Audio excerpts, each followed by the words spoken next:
Okay. Well, I'd like to thank the organizers for the opportunity to speak, and thank you all for coming. So what I'd like to talk about today is this basic problem of, which I think a lot of us are interested in, of going from genotype, from genetic sequence, to phenotype. And that could be something like human health and disease, the properties of agricultural products, say, or even synthetic organisms. And I would say that the biggest problem in sort of this approach is that the mapping function is very complex, if you may, trying to go from genes to phenotype. And so trying to do this in sort of one full step, one full leap is incredibly difficult. But I would say that the paradigm in the field for the past decade or so has very much been sort of this notion of sequencing first and asking questions later, of sort of worrying about the analysis later on. And this has been partly driven by the fact that there's been an exponential increase in our ability to sequence genomes, but there's also been an incredible increase in our ability to, say, map protein structures and, for example, to obtain protein-protein interaction networks. So I think this begs the question of whether it's time to actually start analyzing. And I'm being a bit facetious here, but I think certainly it's sort of a shift that's been happening in the field over the past few years. So the answer that I'd like to offer is sort of a qualified yes, and that we must sort of walk before we run. And what I mean by this is that I think we ought to focus on unraveling molecular phenotypes. So instead of trying to do that mapping function sort of one full step, we ought to sort of look at intermediate steps and build our way up. And the second piece is to try to integrate and synthesize multi-omics data sets. So not only focus on genomics, but sort of bring to bear all these various types of modalities which we've heard about throughout this conference. So coming back to this picture, sort of the basic idea is to interject, for this talk, molecules in between those two steps and try to say something about how genetic variation affects the functions of proteins. In particular, the model I'm going to focus on are the circumology 2 domains. These are globular proteins in the human genome, in the human proteome, and they're critical in signaling. They bind phosphorylated tyrosines on their cognate proteins and act as adapter proteins for recruitment. There's something like 10,000 known phosphosites in the human proteome, tyrosine phosphosites, and there's potentially much more. There's something like 120 SH2 domains, but the vast majority of those interactions have not yet been elucidated. So what we set out to do in this work was something very simple. We want to develop a model, an algorithm, that takes as input two things: the amino acid sequence of the SH2 domain, the entire domain, and a small window around the phosphorylated tyrosine, where one is interested in whether binding occurs or not. And what the algorithm outputs through the use of an energy model is a probability of binding, something proportional to a dissociation constant, if you may. Now, having built this model, what we then did is take data from the Cancer Genome Atlas and fed it through this model, and then ask how do mutations that arise in the TCGA in different cancer tissue affect the binding affinity between two proteins. And so what this enables us to do is to generate something like a cancer network, a network that's not based on genetic associations or anything of the sort, but rather is a predicted reflection of the biophysics of interactions between proteins. Now, there's two pieces to this model. There's the energy model, which unfortunately I won't have much time to go into, but the basic idea is that we sort of decompose an interaction in terms of all the pairwise possibilities of its residues. And for any given pair of residues, we sort of map them back onto the underlying structure, and we predict, we sort of compute the contribution, the energetic contribution from that pair, and then the total binding energy is just the sum over all those contributions. So that's one piece. The other piece is this notion of a multiscale statistical mechanical model. So at the lowest level, what we're interested in are an interaction between two domains. What I'm showing in green are the SH2 domains, and in blue are phosphopeptides. And so we're interested in this sort of equilibrium between the bound and the unbounded state. And that's sort of the bottommost level of our model. But we're also interested in situations in which proteins might have multiple domains, multiple SH2s and multiple phosphosites. And so now the sort of ensemble is a bit more complex because the bound state includes multiple microstates. And so the equilibrium is a bit more complex, but we also model that. We're also interested, like I mentioned, in mutations. So in this case, we sort of consider these dual experiments, these hypothetical dual experiments, where one simultaneously examines the binding of a mutated and an unmutated protein, and then asks in what fraction of instances are those two experiments, those two hypothetical experiments, differ. And in the situations in which they differ, that indicates a change in behavior due to the mutation. And again, the resulting, ooh, they're not coming out very nicely, but the resulting ensemble is sort of a more complex set again. So taken all together, all these various pieces form this sort of multiscale statistical mechanical model, like I mentioned. Now, the math is not terribly critical here, but I only want to draw your attention to the fact that there's a single equation. So the higher levels of the model are based on the lower levels. So it's a very nice, clean, unified picture. And in this picture, we have multiple, like I mentioned, data modalities, gene data, biochemical data on binding affinity, and structural data, and all that is integrated to give us the results that we see. All right, so how well does this work? So I'll begin with some computational validation. We use something like 400,000 binding events, experimental binding events, coming from, the majority of which were negative data points, coming from 5 independent sources. And we use something like 25 crystal structures to sort of bias the model toward the right region of energy space. So you're all familiar with ROC curves. Let me just focus on this one. So what I'm showing here are ROC curves on high confidence data. So data in which there are 2 experimental sources of evidence. And ours is in red. So it's clearly indicating that the model is performing quite well, at least on this metric.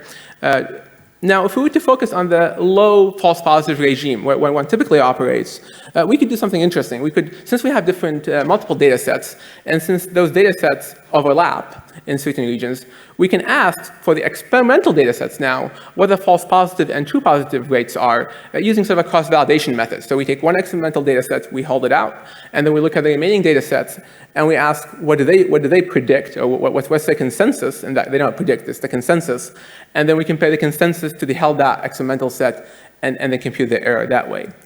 So what I'm plotting here are 3 experimental data sets. I should say the Macbeth one is one we actually obtained. The size of the circle is the size of the data set. And so what you see for the 2 lower ones, these were obtained using high throughput array-based methods. And they're already actually comparable, I would say, to sort of existing computational methods. So this is suggesting, at least in this problem, computational methods are competitive with high throughput assays. The Jones data set is a fluorescent polarization assay, so that's that's a medium throughput assay. You do see that sort of a higher quality, but at least again, according to this metric, our model is performing even better than medium throughput. It doesn't do quite as well as low throughput assays, which I'll show in a bit, but already this is again sort of indicative that these models are working quite well. Just as an aside, you're all, I'm sure, familiar with this notion of a PSSM, or a position-specific scoring matrix, which indicates the probability of binding, or the preference for each residue as a function of position. We developed this new model because ours is an energy model, which reflects not only just the probability, but also both the positive and negative contributions at each residue given an amino acid.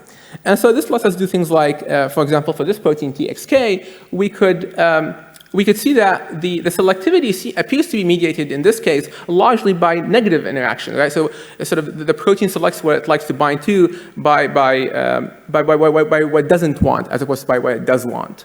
In another instance in SH2D1B, we see that in the PSSM case, it appears that the isoleucine has a lower contribution than the threonine, when in reality it's the opposite. And the reason that the PSSM sort of conflates this is because it's forcing at any given position the probabilities to add up to 1. But when we have sort of an absolute energy model, we could look at the absolute contributions. And this model is unified across all SH2 domains, so we can even compare energies across domains.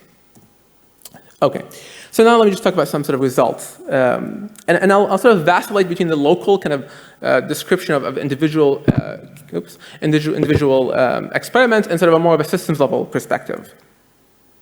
So the first thing we did was to sort of feed the entire human proteome, or at least a subset that includes phosphopeptides and SH2 domains, and just reconstructed from effectively scratch, just from the amino acid sequences, the SH2 signaling network in humans, and that's what you see here.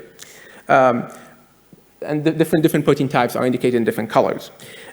One thing we noticed right away is that there's this hub here that appears to, well, it appears to be a hub, but very little was known about it in the literature. It only had 2 non-binding partners and something like 24 publications. And our model was predicted to actually have 8 partners with affinity comparable to GRB2. That's one of its known partners. And it also was sort of a difficult prediction task. It involved multiple phosphosites, so sort of exercise the multiscale model, multiscale aspect of our model, and it involved a broad range of binding affinities. So what you're seeing here on the x-axis are the predicted affinities, and on the y-axis are the experimental affinities as derived by sort of a low-throughput co-IP assay. So the correlation is pretty good. It's not perfect, but it's quite high. But in particular, if you to focus on the subset of interactions which are predicted by the model, these are the 8, to have comparable affinity to GRP2, which is the known binding partner, 7 of these did turn out to have a comparable affinity or higher. So we have something like a 7 out of 8 true positive rate, which speaks well for this approach as sort of a platform for biological discovery. All right, so the next thing we did was take data from the Cancer Genome Atlas. We have something like 5,500 mutations that mapped to either SH2 domains or phosphosites, and we fed them through this model, like I said.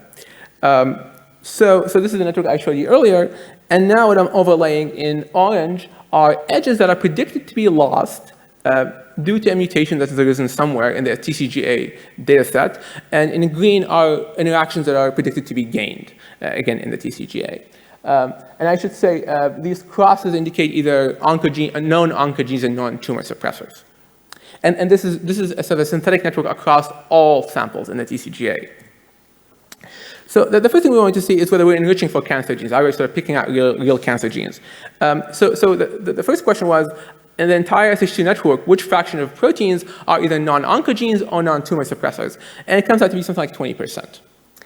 If we then restrict that number, that subset, to ones which have TCGA mutations, there's a slight enrichment, which is understandable because TCGA mutations are likely to indicate real cancer genes, but the majority of these mutations are passengers, and so you don't expect very high enrichment. But then we can use our model to effectively sort of either rank order genes or edges, if you may, by their likelihood to be involved in cancer. And what we see, we have sort of very strong enrichment. The top range of our ranking, almost all genes are known oncogenes. And this is suggested that there is sort of a lot of interesting work to do in this region, effectively, unknown oncogenes and unknown tumor suppressors, potentially unknown. Just again to give you some of the results, we see some of the statistics we notice is that most sort of consequential mutations appear to occur in phosphoproteins, but interestingly, the propensity for these mutations to gain new interactions is much higher in phosphoproteins than it is in SH2 domains, and this is the full distribution. And in particular, if one would sort of consider this thought experiment in which one is sampling from the pool of cancer mutations, it appears that it's a lot easier to gain a mutation that loses an interaction in SH2 domain than it is in phosphoproteins. And this appears to be the kind of mechanistic basis for this differential behavior.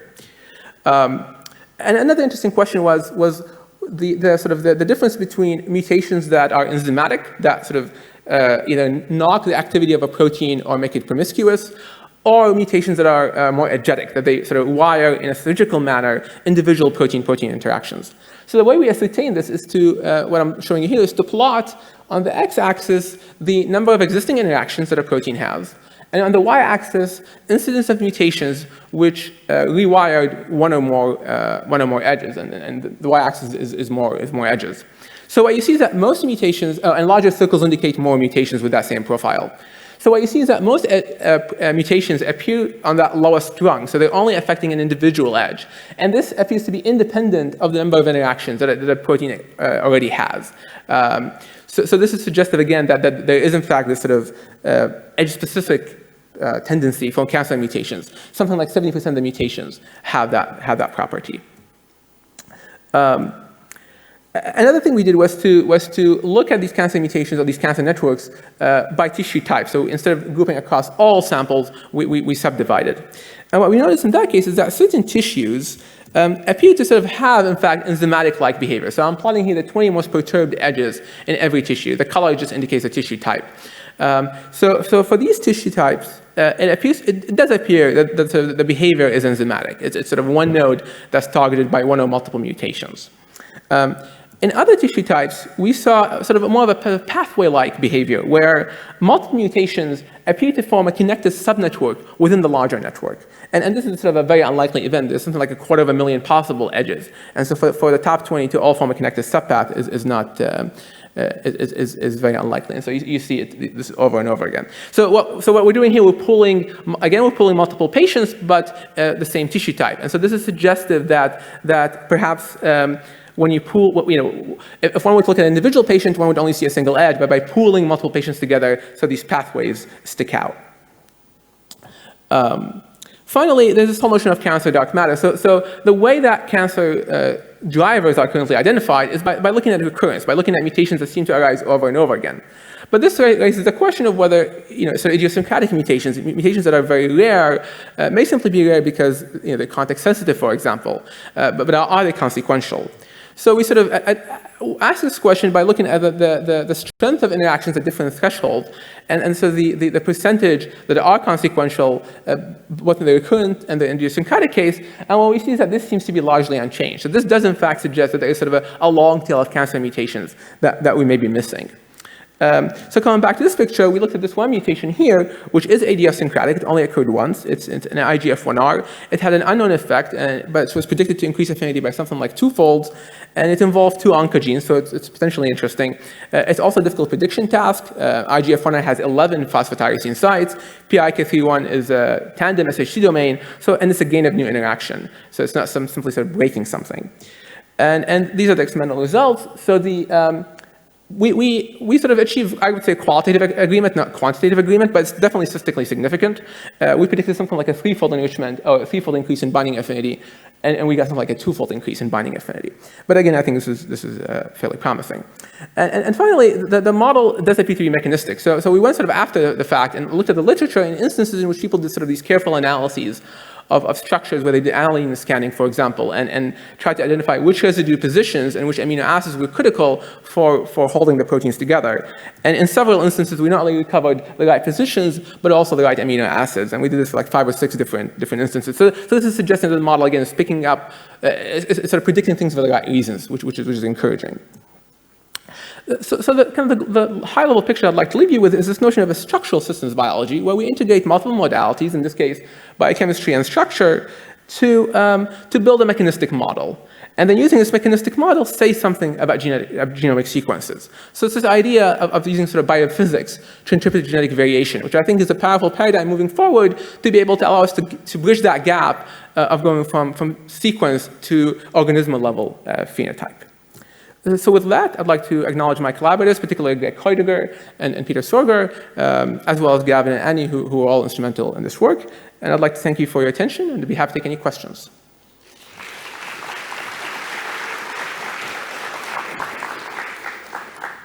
Are there any questions? Yes. Hi, really interesting talk. On your point about structural systems biology, have you considered looking at differential exon usage?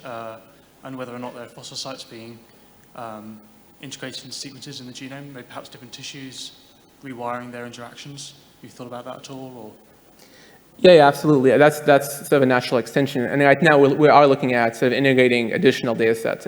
One thing I should say in all the stuff I showed, it's these are sort of potential networks. They're not networks that are instantiated, so we don't even know these proteins are actually in those tissue types. But that would be a natural thing to do. So yeah, absolutely. As you know, I'm here. As you know, many SH2 domains look fairly similar to each other, and it's sometimes hard to really distinguish what are the main differences between them. So I was wondering if, based on your network, would you really trust any connection between the protein and the other target?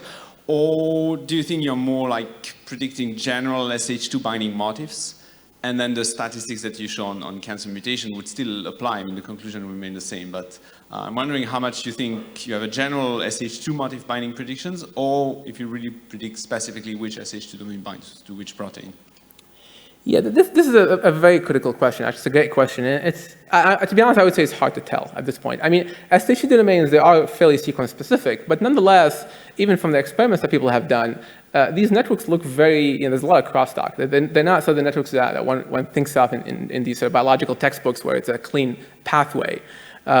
So now, in the context of our model, I showed these networks, and they look somewhat interpretable. And the reason they look like that is because we can turn up the knob, because it's a quantitative model. So we can turn up the knob on sort of the probability of binding high enough, something like 0.95. And at that threshold, we do see very kind of distinct interactions. But that still, the question still remains that in a biological cell, are these things sort of binding lots and lots of different partners at a given point in time? And I think it's an open question. It's something we're interested in investigating, but I don't think anybody really has a good grasp on it on sort of the network level yet. Hi, it was a very interesting talk. You mentioned you're inferring a network, and you did some tests on the specific interactions. Have you done any check on whether you can trust the topology of that network and maybe compared it to experimental data sets as a whole? Yeah, I didn't show that. Topologically, it's quite similar. I mean, what you see effectively is that the big hubs they're already known and they're there, and it's very similar. What the model does is effectively kind of show you some of the finer grained detail and a few sort of new hubs like the one I described. I didn't show that here. I think it's in the paper.